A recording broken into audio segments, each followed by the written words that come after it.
It went from 0 to 100, like that. That's exactly what happened at Burger King in BB Friday afternoon. Looked over and was like, that truck's on fire.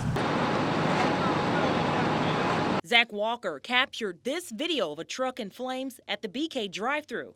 And seconds later, it was loud. I mean, you felt it. You know, you could saw the flame coming out the back of the truck, and when it quit, it went boom. And take a look at this dash cam video from BB Police. He came to the drive-through window, and as he was coming through the window, the first window, the lady that was checking him out said, "I believe you have a propane tank that has a leak." The explosion leaving behind a big mess. They have some damage on the outside, a small amount of damage on the inside.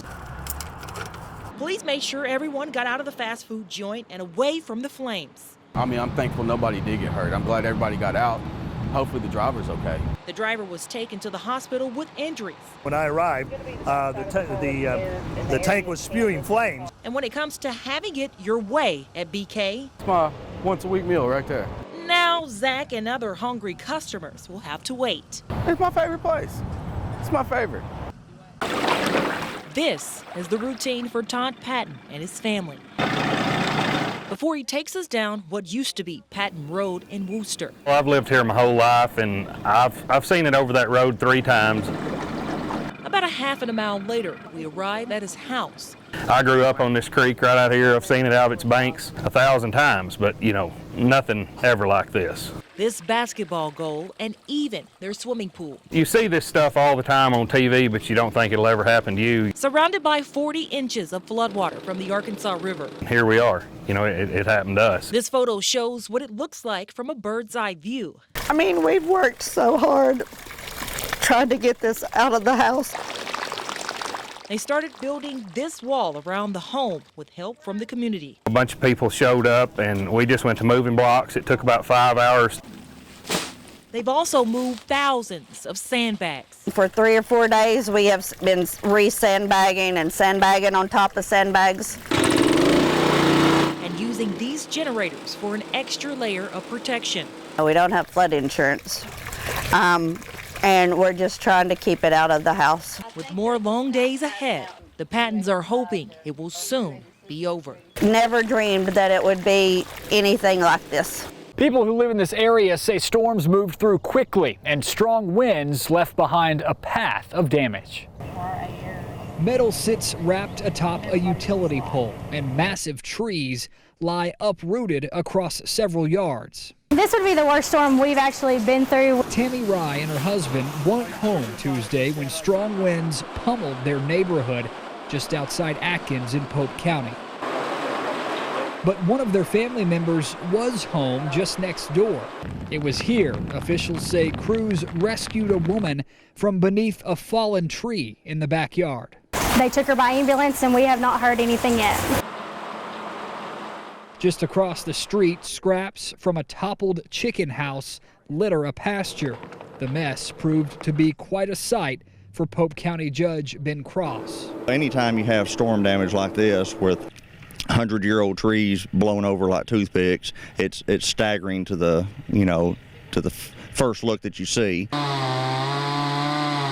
The recovery has already begun as chainsaws and ladders come out in full force, hoping to clear Mother Nature's mess. We have a lot of friends that have already offered to come and help clean up, so we're just going to have a big cleanup party and fix our house and move on.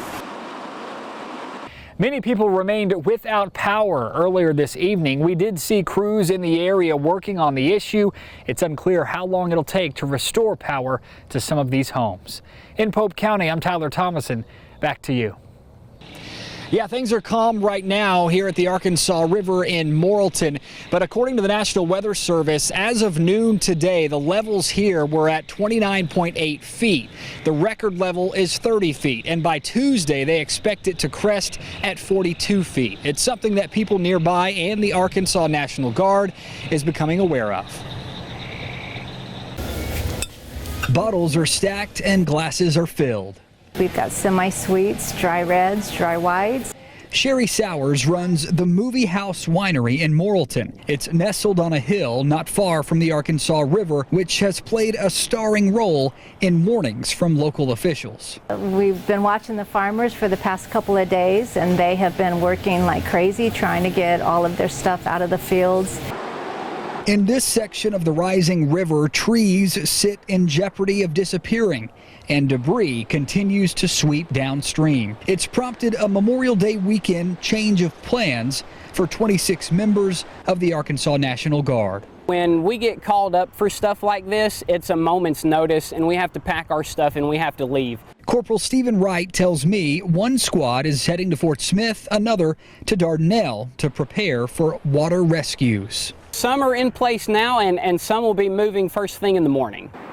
A holiday threat. I'm just telling them to please be safe. That crews hope to put a cork in.